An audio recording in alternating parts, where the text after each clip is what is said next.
This is Los Angeles. Our Lady, the Queen of the Angels, as the Spaniards named her. The fastest growing city in the nation. It's been called a bunch of suburbs in search of a city. And it's been called the glamour capital of the world. A mecca for tourists. A stopover for transients. A target for gangsters. A haven for those fleeing from winter. A home for the hardworking. It is a city holding the hopes and dreams of over 2 million people. It sprawls out horizontally over 452 square miles of valleys and upland, of foothills and beaches. Because of that vast area, and because of a population made up of people from every state in the Union, Los Angeles is the largest police beat in the country, and one of the toughest. We're going to take you into the city hall where police headquarters are located. Here in communications are the ears and voice of the police. The lights on the complaint board flash 24 hours a day. Citizens reporting a prowler, a lost child, a man molesting a woman, an auto accident, a wild party. Spend an hour or two here and you will think the whole city has gone berserk. Minute by minute, the orders go out to the radio cars in the far-flung divisions. Watts and Wilshire and West Los Angeles. Hollywood and Hollenbeck Heights in North Hollywood. The work of the police, like that of woman, is never done. This is the case history of a killer, taken from the files of the Detective Division. The facts are told here as they happen. The story properly starts here in Hollywood Division headquarters at 1 o'clock of a June morning last year. Officer Robert Rollins had finished his tour of duty and signed out. It had been a tough day. He'd be glad to get home. His wife would be waiting up for him, as she always did.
Hey, fella.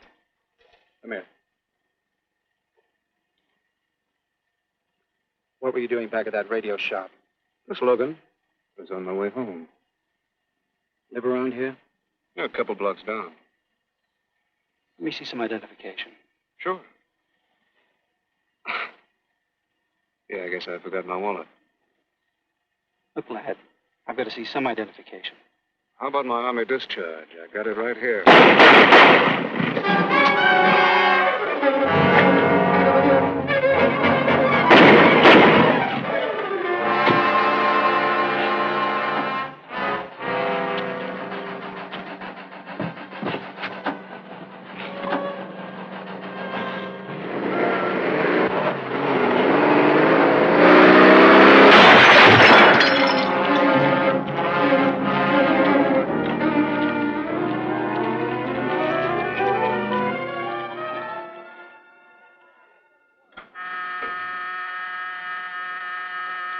Police Department, Operator 27. I want to report the shooting of a policeman.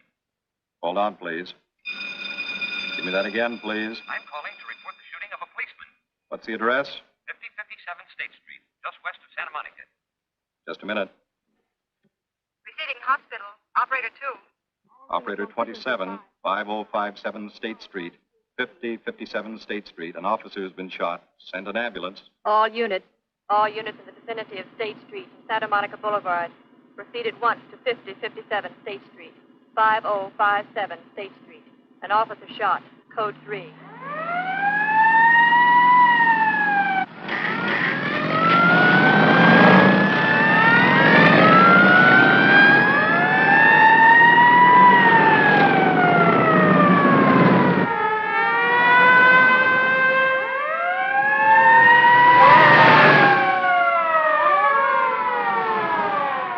To Control 1.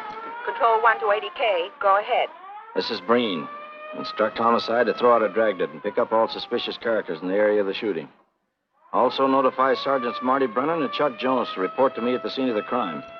Control 1 to 80K. Roger.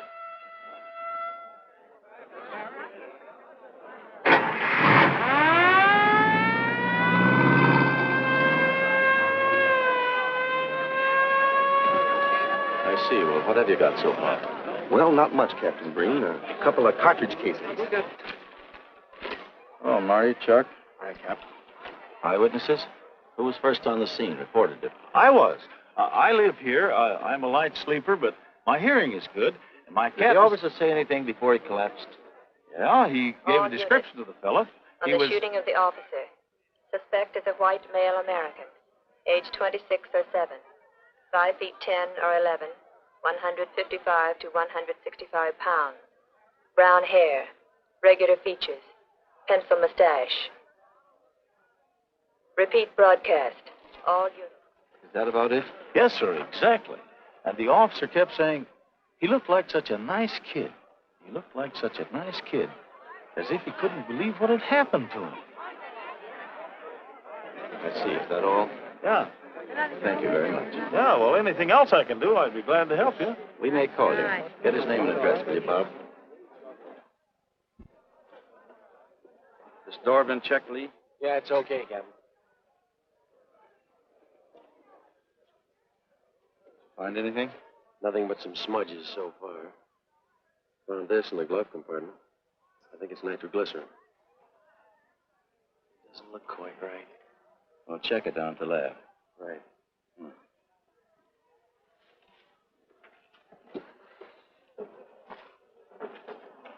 Open this up, Joe. No key, Captain. Well, try it open. Give me that bar, Frank.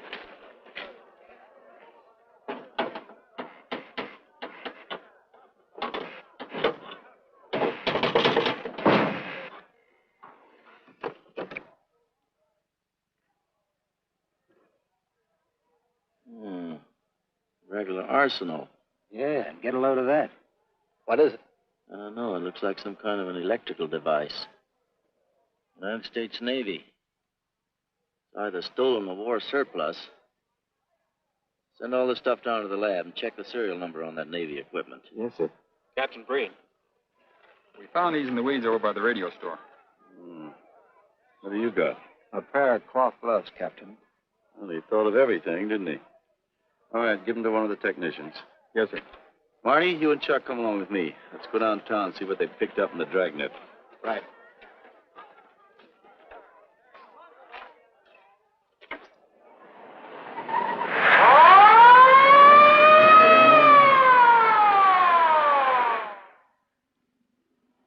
You know him, Marty? Yeah. I know his wife, too. Ever since high school. Captain, I wish you'd let Chuck and me handle this case. All right. I don't want any dead heroes. I just want the man who shot Rollins. The suspects began to arrive at headquarters in droves. The police tossed every motel and hotel and many private homes in a 4-square-mile area around the scene of the shooting. Every available radio car and patrolman and detective was out on the dragnet. The strings were being drawn tighter and tighter. Many a man returning from a date or a late party or a poker game surprisingly found himself in a squad car, its siren screaming as it brought him to the detective bureau. The dragnet gathered in some strange fish, and many ordinary ones. All the rest of that night, the detectives probed, needled, questioned, quizzed. Everything was checked. Fingerprints, names, addresses, stories. Every fish in the net was examined. Most of them thrown back into the sea, not worth keeping. Except a few parole violators and slightly shady characters whose stories needed a lot of verifying. I wasn't prowling no cars. Just taking a walk, getting in condition. You were running when the radio car picked you up. Yeah? Maybe that's why the guys call me Punchy. He's got a point there. 2 felony convictions, no warrant, no warrant. He's on parole. Book him, violation of parole. Let's have the next one, Joe. What were you doing in that vacant lot? The vacant lot. Lot? What were you doing in it at that time of night? 你唔好問我咁多咯，我喺處好耐噶啦，我上喺處30幾年，未有綠衣拉過我。我姓陳嘅，我陳家我做老豆嘅生意嘅。You say your name is Ralph Henderson. So what? Well, it's a funny thing, Ralph. There's a guy around this town that's been wearing your fingerprints. Only his name is Pete Hannon. Okay. So I'm dead. So what's one more confession in my life? Now you're talking. Okay, Andy. Oh, Harry. What have we got here?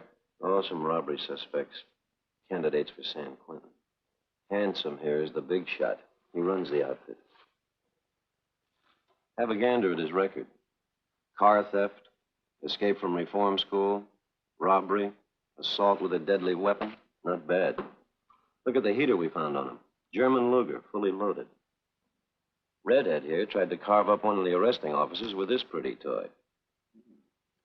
Nice boys. By dawn, many minor wrongdoings had been uncovered, and a few incipient felonies. The checking of the suspects had been thorough, painstaking, and tedious. But all the work was for nothing. The man who had shot Officer Rollins was not among them. He remained no more than a description, a shadow of a man, mysterious, elusive, deadly, hidden away somewhere in the vast city. As for Rollins himself, he couldn't help. He was in a coma at receiving hospital. Mrs. Rollins waited out the long, tense hours while her husband fought to live. Many another officer's wife had so waited. Many another will. The word came shortly after sunup.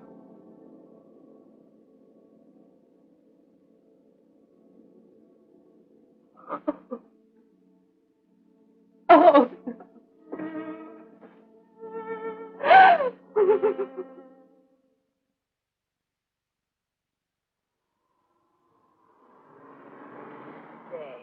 A white male American, 26 or 7, 5 feet 10 or 11, 155 to 165 pounds, brown hair, regular features, pencil mustache.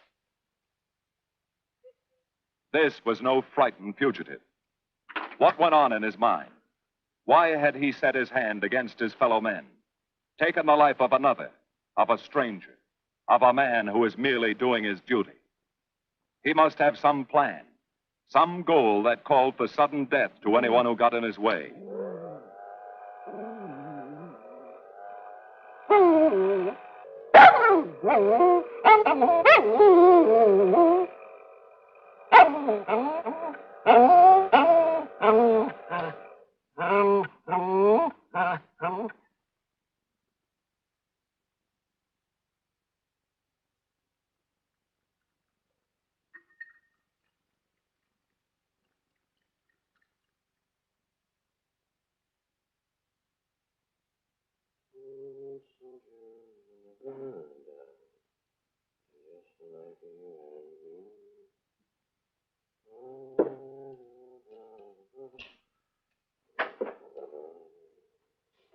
Morning, boys.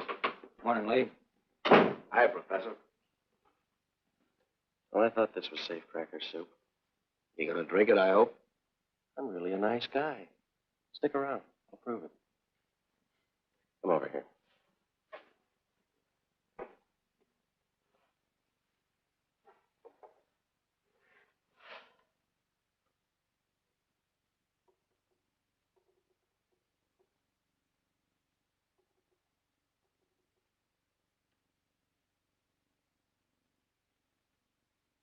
Hold this for me, will you, Chuck?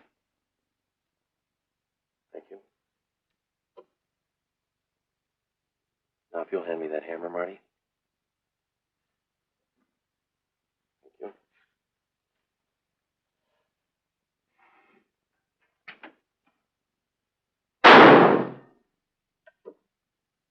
Yeah. Nitroglycerin. I didn't ask for a collection of fingers, just fingerprints. All those nice fingerprints on the car belong to the man it was stolen from, Captain. Nothing on the guns or picklocks? Not even an interesting smudge. The gloves. Common type, worn by undertakers. I'll check on them. They won't show anything. What did your scientific test show? A couple of little things. Tool identification on these picklocks. I got one under the scope. You want to take a look? Yeah.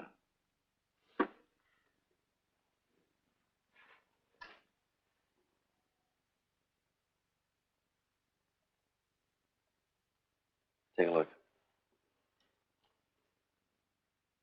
I see. Well, it seems to tie the tool up with the lock. Now, if that microscope could only tell us who did it. I'm working on that.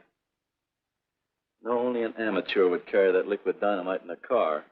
This boy's no amateur. Took the precaution of desensitizing it so it'll take normal shock. Took a lot of other precautions, too. No fingerprints, no identification, nothing definite. Except he's scientific. Knows electricity. Is inventive. Yeah. Happy on the trigger. This is Captain Breen. Get me Captain Stevens a burglary, will you? I hate to disappoint you, Lee, but I think you've come up with something. Hello, Steve. How are you? Did your daughter's marriage come off all right?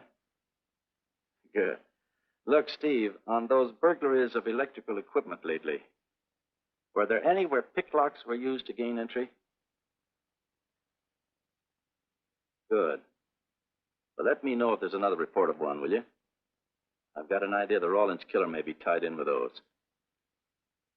Fine. And give my regards to the newlyweds, too. So long, Steve. Well, what are you waiting for? You've got a job, haven't you? Get going. Yeah, let's go, Junior. Hold this for me, will you, Lee? Thanks. And so, with no fingerprints and only a vague description to go by, Sergeant Brennan turned to the modus operandi file. A criminal, like any human being, has his own habit patterns, unconscious traits that can lead to his downfall.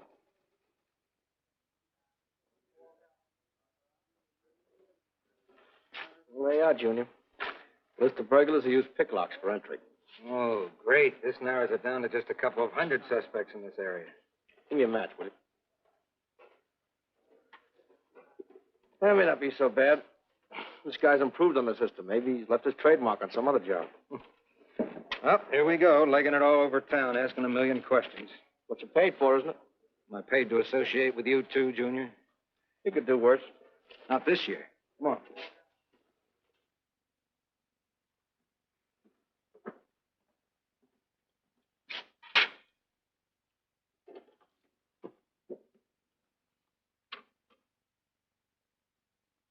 Car 12, car 12, in the 10,000 block on Mississippi. A 394-15 disturbance.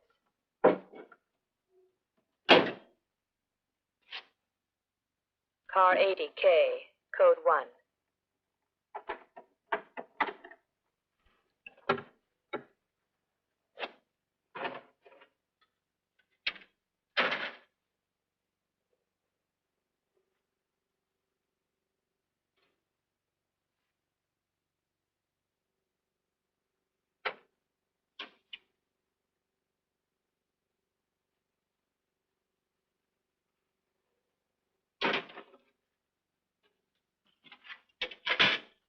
All units. On the broadcast of the suspect arrested in the shooting of Patrolman Rawlins. Cancel the cancellation. Suspect released from custody.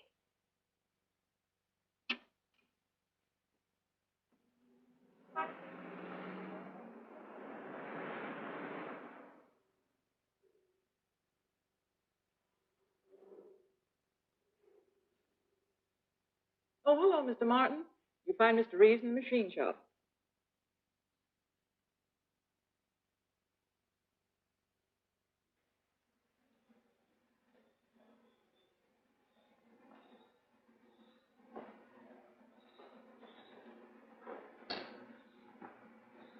Hello, Roy. Glad to see you. How are you, Mr. Reeves? Hi. I was hoping you'd drop in. I wanted to thank you for showing us how to handle that repair job. Helped a lot.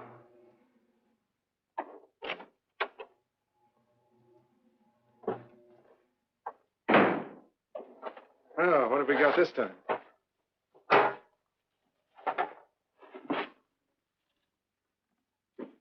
Silograph.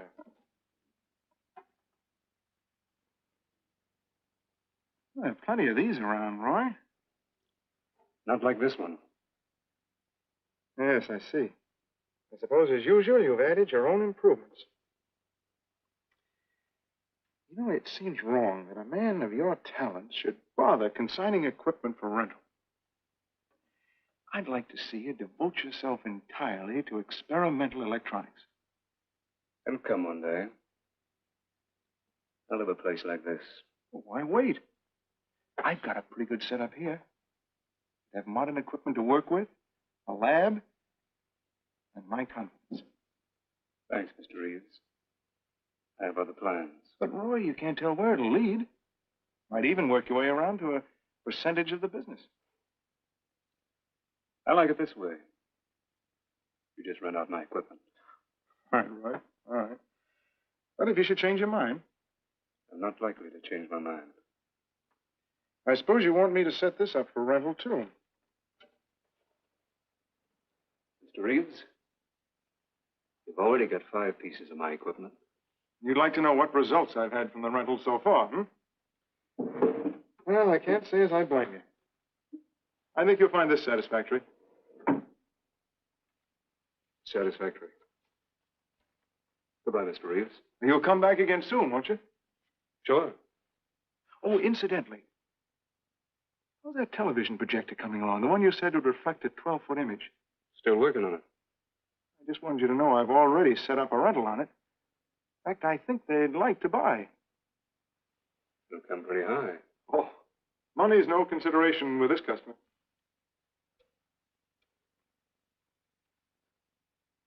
Tell him we can pick it up tomorrow. I thought you said it wasn't finished yet. It'll be finished.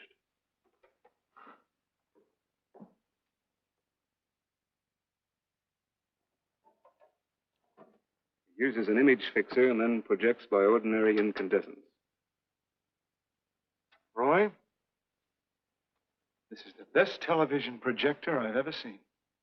Let's hope that your customer thinks so. He will. Yes?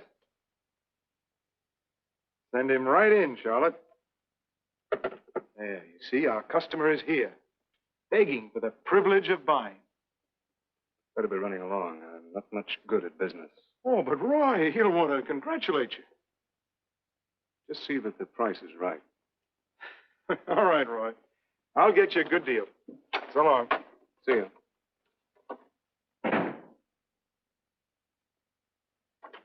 Well, Mr. Dunning, come in. Isn't it a beauty?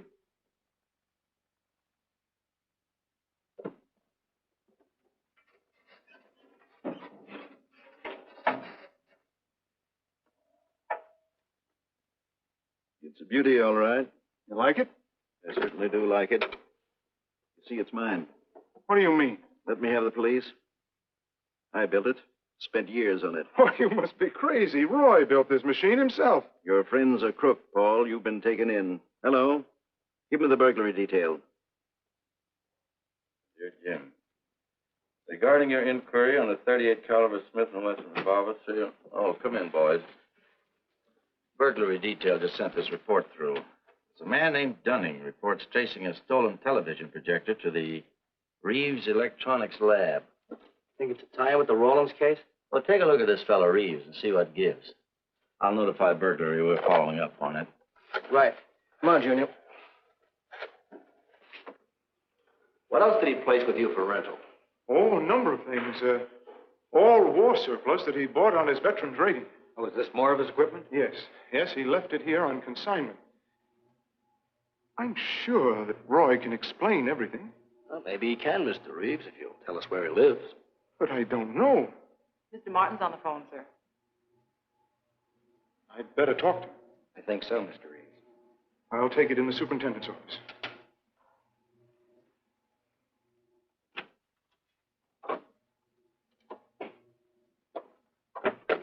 Tell him that you sold the set. And his money's waiting for him here. Find out what time he's coming by. Put Mr. Martin on.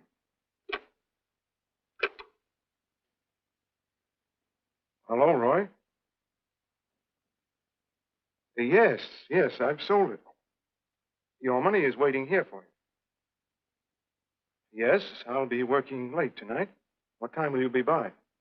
First thing in the morning. Well, maybe you better come in tonight, Roy. A couple of things I want cleared up. Like what? Oh, technical things. Besides, I don't like to leave the money in the plant overnight. How about 8:30? Fine. I'll see you then. I'll leave the front door unlocked.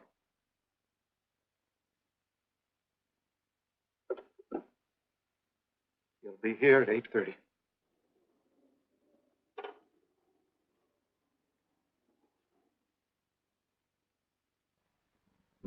Well, I'll just run along home and get some dinner. We'd like you to stay too, Mr. Reeves. Why? For company. You want to cooperate, don't you, Mr. Reeves? Certainly. Good. Now, you just wait in your office. We'll be around. Very well. This way, gentlemen.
Reeves.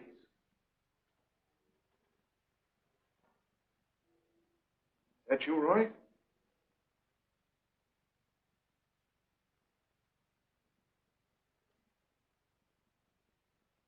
Go outside and block that alley door.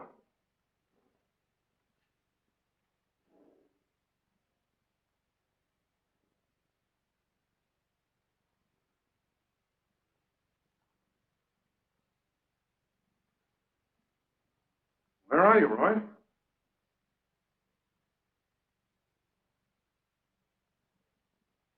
Who's in here? No one. I'm alone.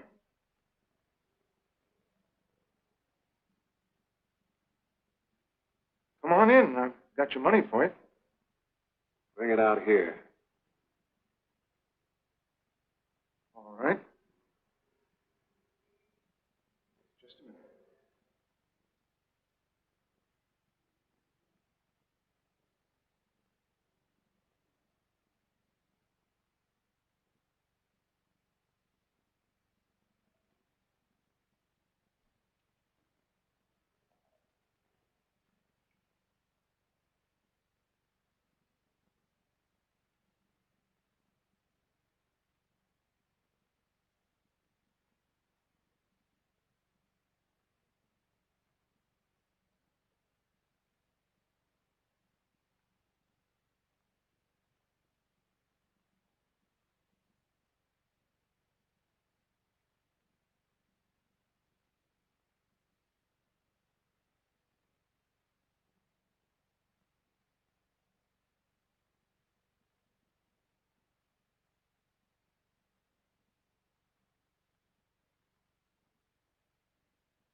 No. None of them even looks like Roy Martin. He had such a fine face. Didn't keep him from carrying a gun. Or didn't you know that? No, I didn't. I've told you all I know, all he ever told me. What about his friends? Didn't he have a girl? No, I don't think so. He had no interest in anything but electronics. Where'd he pick up the subject? Books, magazines. Mostly from the Signal Corps. He was attached to a radar unit. Get a teletype off to the War Department. That might help. Yes? Ready on your call to receiving hospital, Captain Breen. Hello, this is Captain Breen. What is the latest report on Sergeant Jones?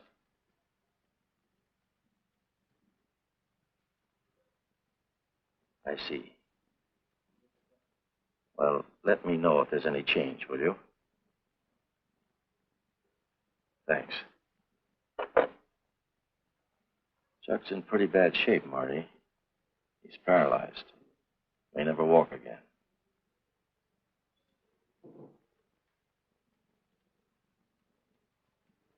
Oh, I'm sorry.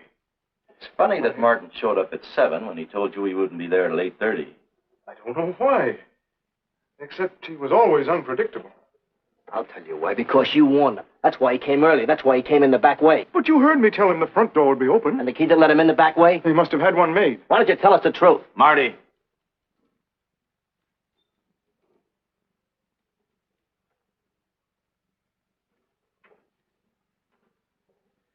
Now, look, Paul. You can make it a lot easier for us to believe your story if you'll just give us some facts. Something that might help us. I told you all I know. I've been gullible, all right, letting him make a fool of me. But I'd do anything to make up for what he did to Detective Jones. Sure you would. You can go now. Oh, thanks. Thanks. My friends, they can vouch for my character. That's good. We'll call you if we need you. Thank you very much. I think he's telling the truth, Marty. I think he's just gullible, like he said.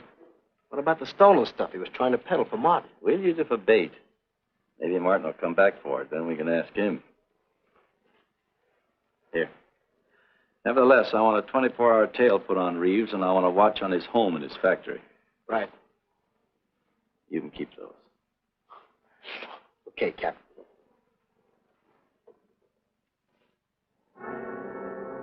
And now the killer changed his tactics, his modus operandi. It would baffle the police. They always expected burglars to remain burglars, not go in for stick-ups. They'd never tie this up with him. So wearing a variety of disguises, coming and going like a shadow, ready to kill if cornered, he struck the bottle stores in a one-man blitz that had the robbery detail dizzy.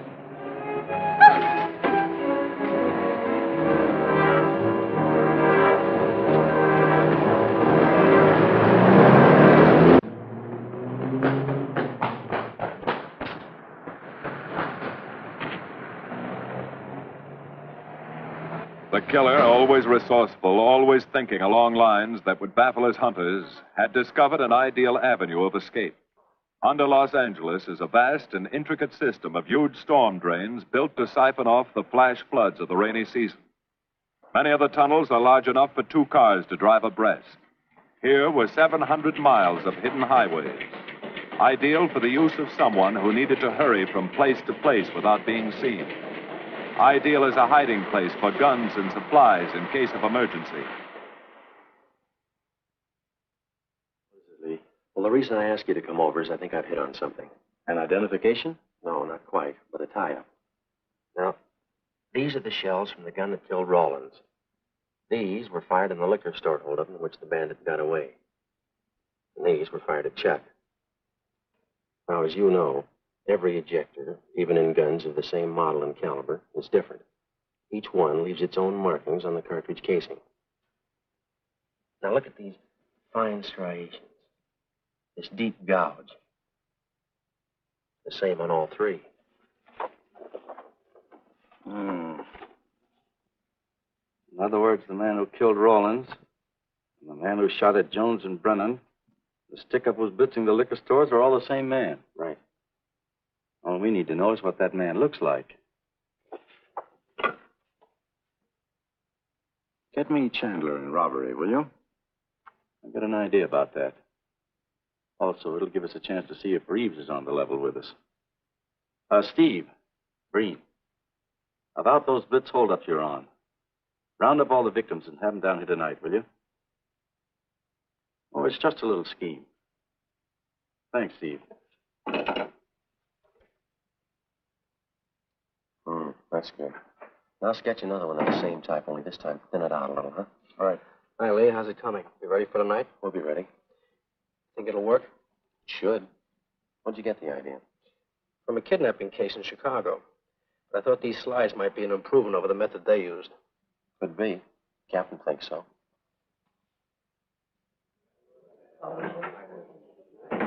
Good evening, ladies and gentlemen. May I have your attention for a moment, please?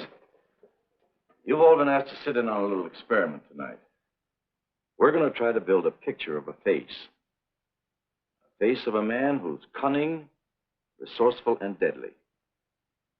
He's a man who killed a police officer. Now, some of you he held up at the point of a gun. You may have seen his face, remembered something about it. And we want you to tell us exactly what you remembered. Whether it's his hair, eyes, nose, or mouth. And we're going to try to put those pieces together so that they add up into a picture of the face of the man we want. Now, you can see how we're depending on you. Lights? Now, first, we're going to concentrate on the type of hair our man had. And if the picture looks anything like his hair, I want you to speak right up. All right, the first slide, Lee.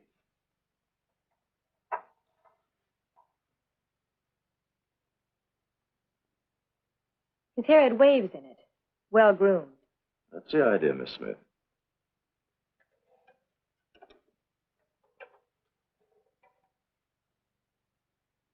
Is that any closer? No, it was parted on the side.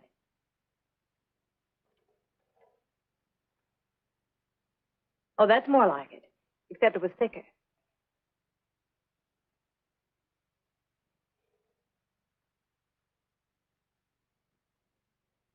Oh, that's very close.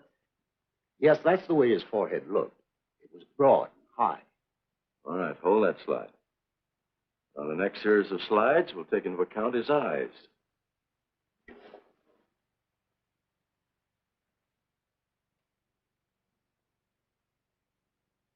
Oh, 1 minute, please. Wait, 1 minute. His eyes were a little like that.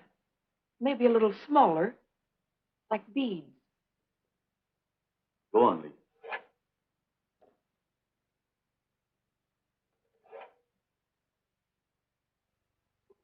Now you've got it. Now hold that slide, Lee. Anyone else? That looks like him, only a little madder. He had a patch over one eye when he come into my place of business. I remember noticing that the one showing was blue. Well, the guy that stuck me up had on horn-rimmed glasses. He was wearing a Band-Aid across his nose when he knocked me over. Uh-huh. All right, hold that, Lee. Well, so much for the eyes. Go ahead.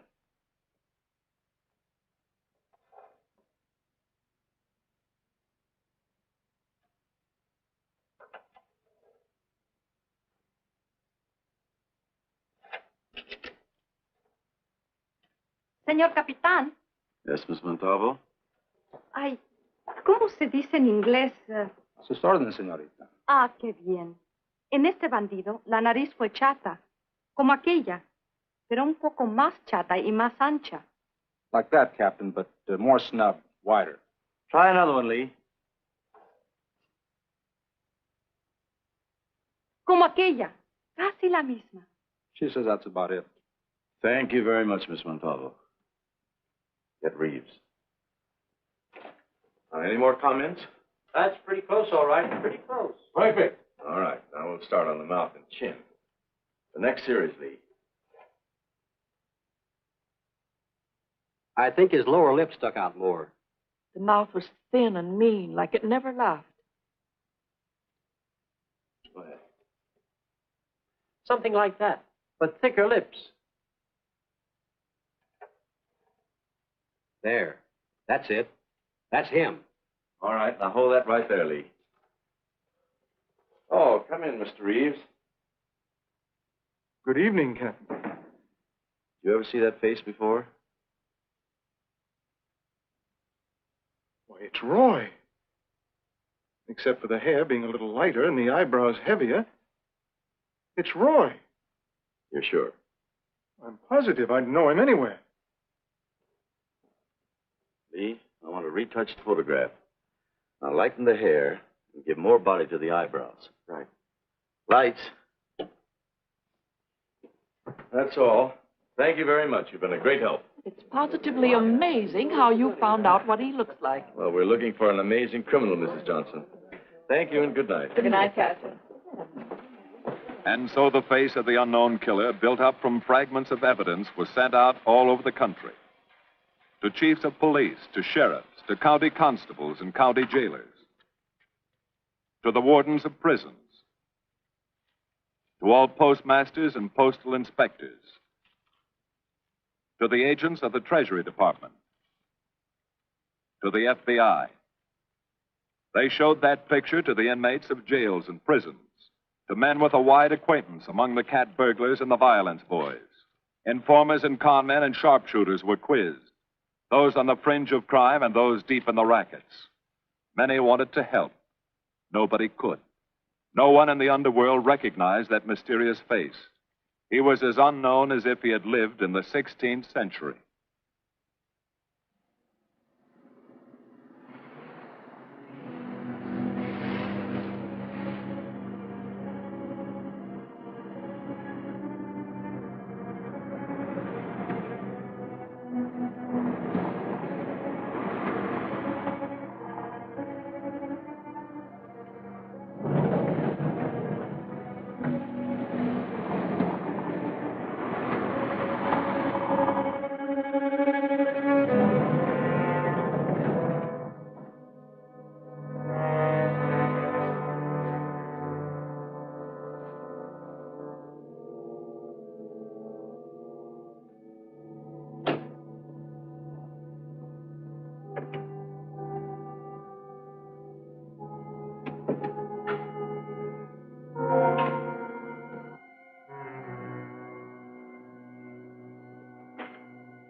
Reeves. Roy. Listen carefully, Reeves. Control yourself. I know you're alone in the house. Act like you're alone. Cops are watching every move you make. Police here? They got you staked out like a muskrat hide, watching you around the clock. Here at your plant, tailing your car. Sit in that chair. Pick up 3 books.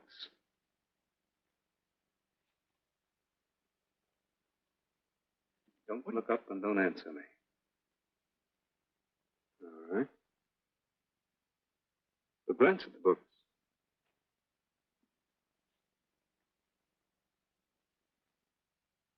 Pick one of them.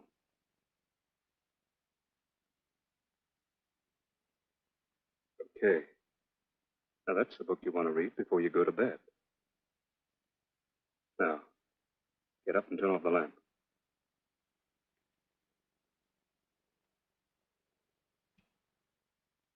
Come here. Come here.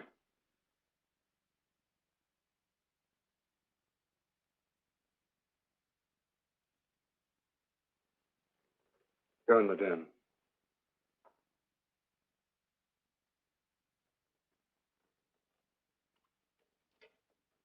Pull those drapes tight.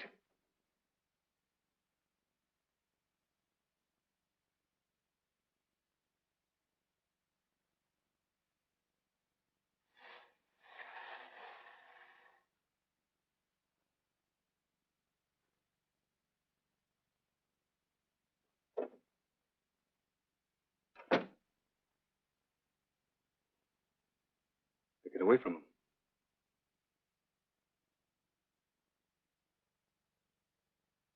What do the cops know about me? Not very much, Roy. No fingerprints. They haven't even got a picture of you. They're trying to make one.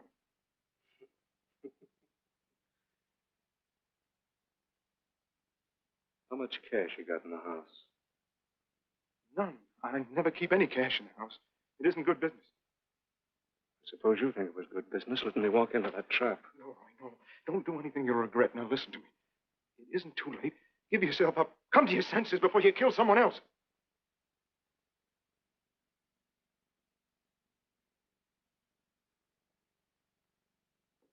What do you mean, someone else? What do you mean? Nothing. The two officers, they said one of them might die. He's still alive, isn't he? Reeves? I never thought you'd stooge for the police. You almost got me killed. Roy, you know the police are right outside. You'd never get away with it.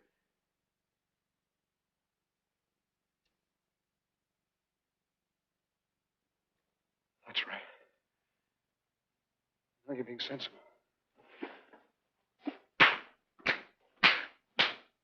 I know there's money here. Where is it? Don't, Roy. I'll get it.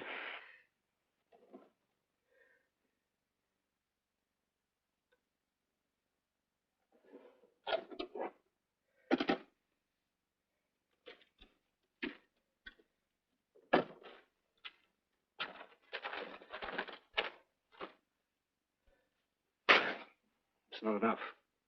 Stuff you better mind is worth thousands. I'll get more. Get it. Keep it handy. We'll be back next week, next month. But get it and have it ready. Just give me time.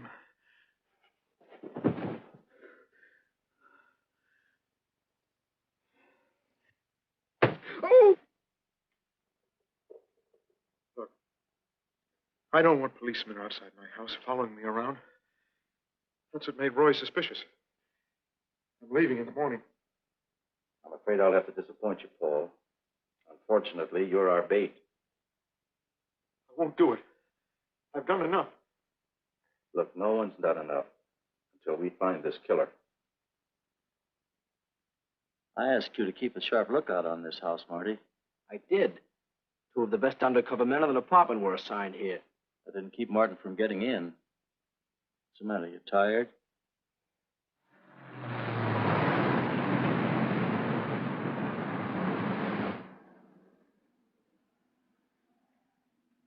You got any idea how long you've been on this case, Marty? Months. Long enough to have come up with something by this time. You know any more about the Rawlins killer than you knew the first week? Yeah. He's about the toughest nut I've ever had to crack. That's what I told the chief when he called me in this afternoon and wanted to know why the case hadn't been broken. Look, Captain. Rawlins was a friend of mine. So's Chuck. I've got a bigger stake in this than the chief knows. I'm doing everything I can. Well, I'm afraid it's not enough, Marty. Maybe you're too close to it to see it clearly. Maybe it needs a fresh team, a new viewpoint. I think you better take a couple of weeks off, Marty. Starting tomorrow. Anything you say, Captain.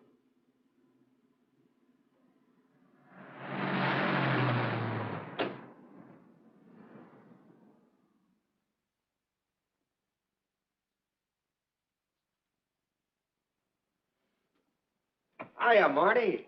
Hi, Chuck. Meet Miss Scanlon, my new bodyguard. He's the one I've been telling you about. Oh, you mean the one with the steel trap brain? How do you do? Hello. Say, this guy been behaving? After a fashion. See, she takes me out in my go-kart, puts me to bed, wakes me up, dresses me. You're perfectly capable of dressing yourself now, Mr. Jones. I'll be back in a few minutes. Well, how's it been going, Junior? Oh, pretty good, Chuck, pretty good. Is that why you're off the case? How'd you know? Breen was in to see me this morning. Oh.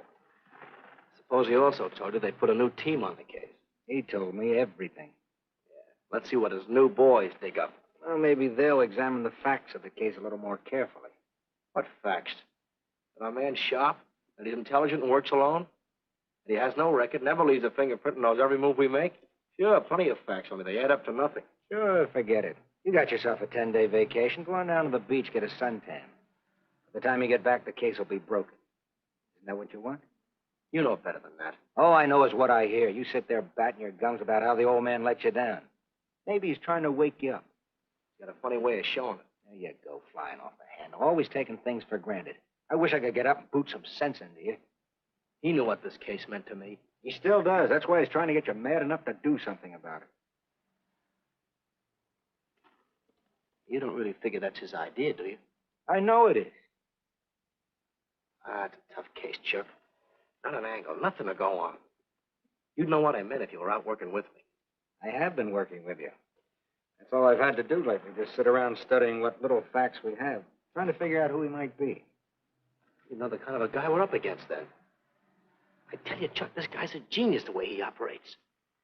As if he were right there with us every time we go out after a lead. Oh, sure. Breen's been tipping him off just to make you look bad. Yeah, almost like that.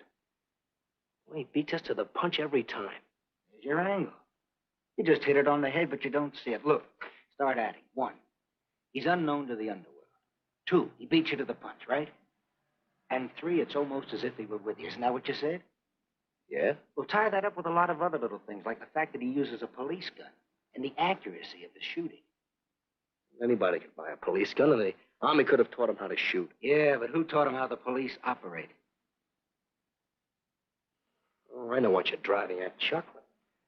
But a cop. Those things happen. Yeah.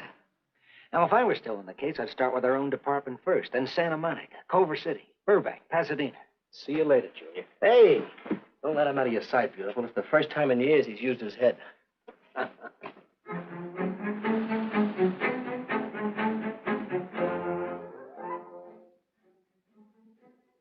you get a print of every mug we take. We always send L.A. a copy, Sergeant. It's personnel photos I want. You mean of our boys? That's Rollins' killer, isn't it? That's right. You've checked your own department. We did that first.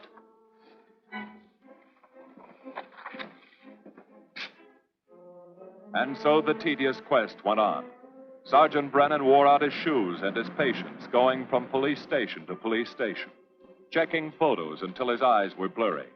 For police work is not all glamour and excitement and glory. There are days and days of routine, of tedious probing, of tireless searching, fruitless days, days when nothing goes right, when it seems as if no one could ever think his way through the maze of baffling trails a criminal leaves. But the answer to that is persistence, and the hope that sooner or later something will turn up, some tiny lead that can grow into a warm trail and point to the cracking of a tough case.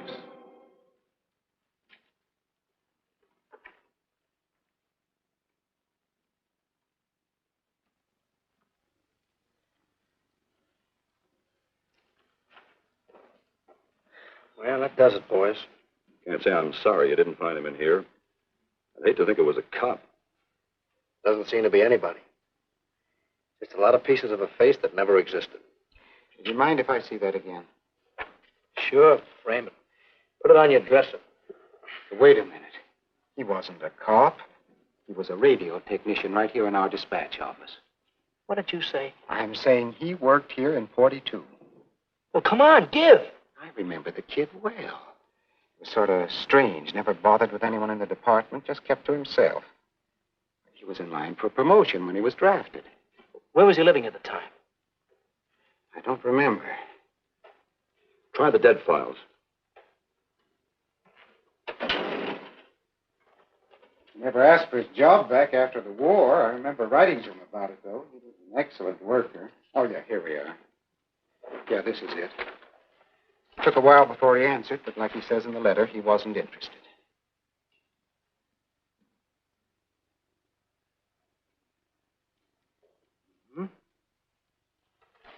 Postmarked Hollywood. No return address. What do you want us to do? All the work? Oh, thanks a lot, Freddie. Remember, he was a civilian employee.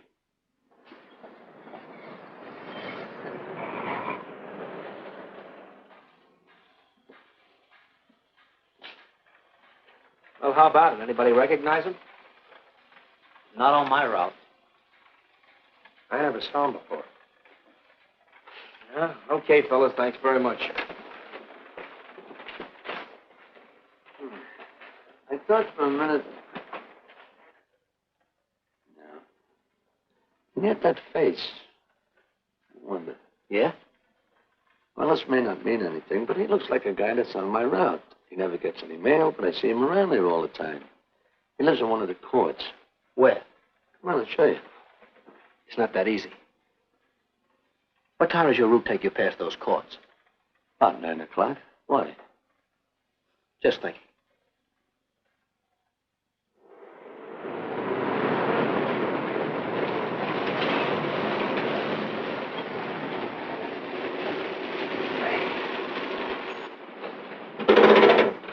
You got any chocolate milk? Sure have, buddy. Yeah. Thanks. Which apartment? Straight on back. Second in the yell. Number 7. Right. Kind of warm today, huh? Oh, it's not too bad for this time of the year.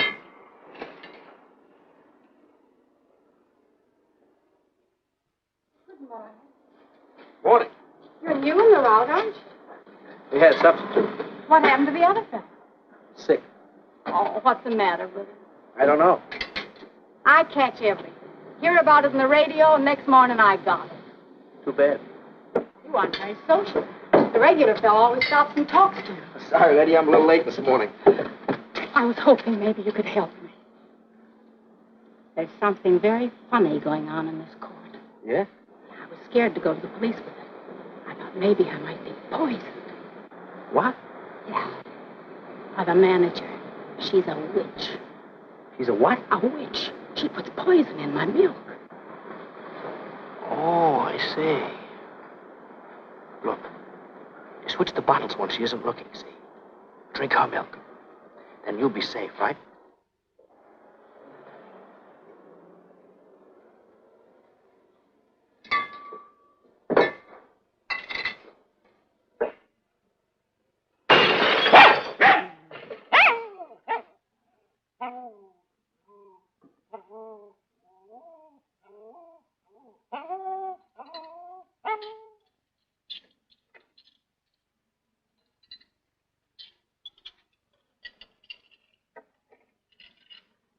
Why, I had a little accident.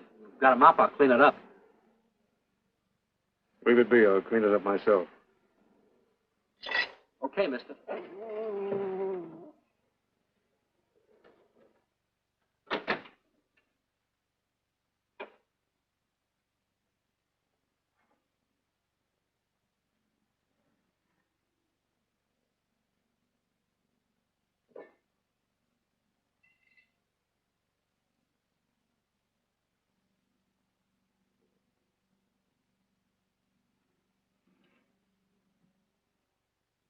The place is called Bellevue Court. I drew this from memory, but it's pretty close. That's where he's hiding out, right there. You sure he's our man, Marty? Captain, I couldn't go wrong on that face. He's our man.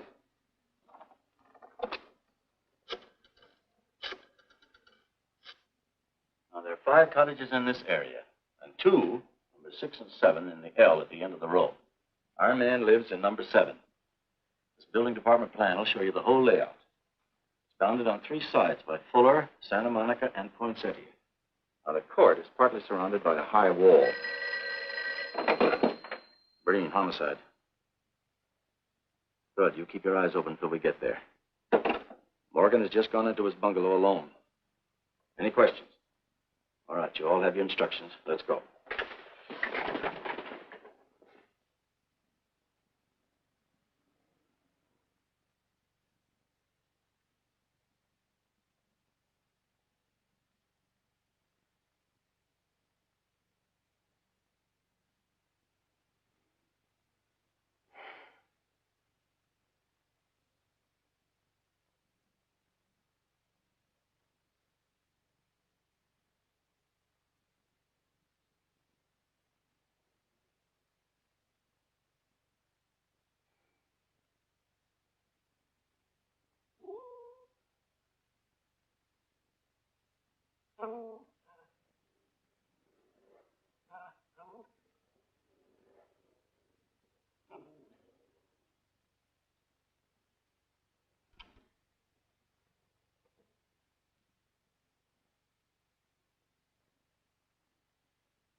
We're out on time.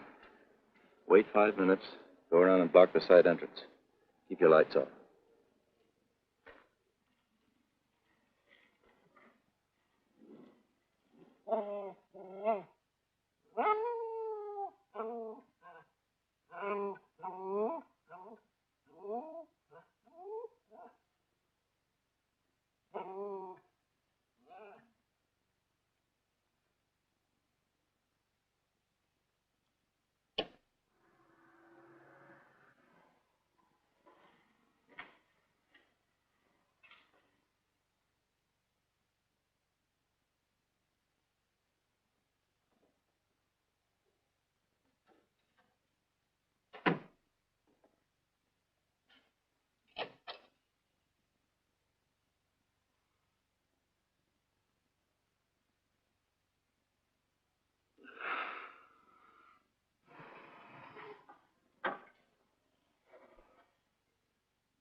loose.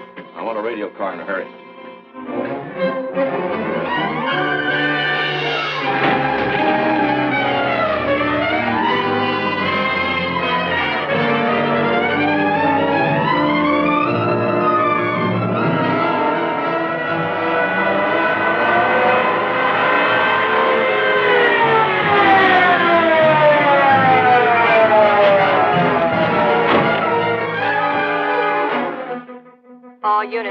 All units in the vicinity of Santa Monica and Fuller. The murder suspect in the Rollins killing is at large.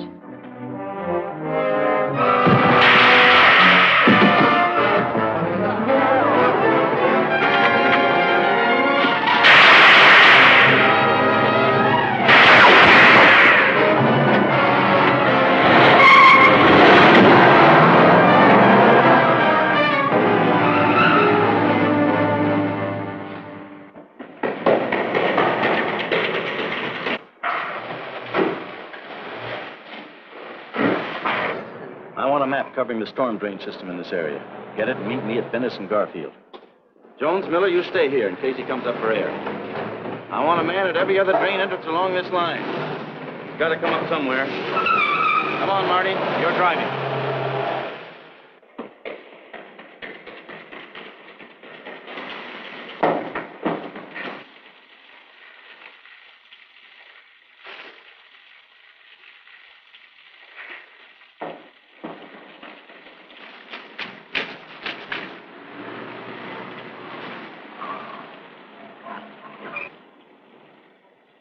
Keep this drain covered. It's liable to pop out anywhere.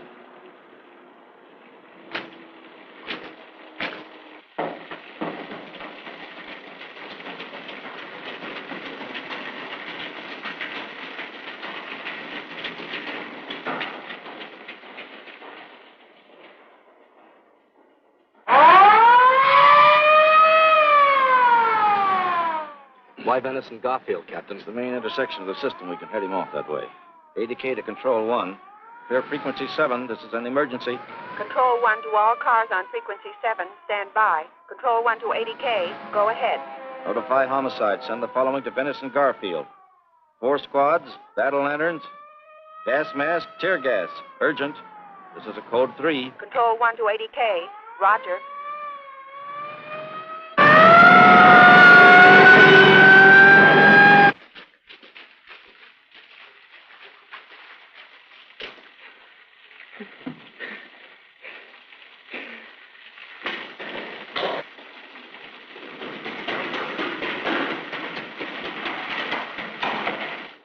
Probably head down this main drain to where it comes out at the Rio Hondo. Now, you take your squad and cover that exit. Right. Keep all spare radio cars cruising back and forth along this main street. Watch the curb inlets. We'll go in here.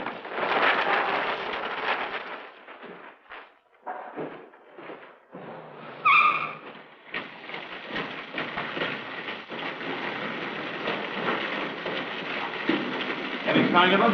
No. And we've searched every foot between here and the Rio Hondo outlet. And he must be up ahead. Let's go.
Gas gun.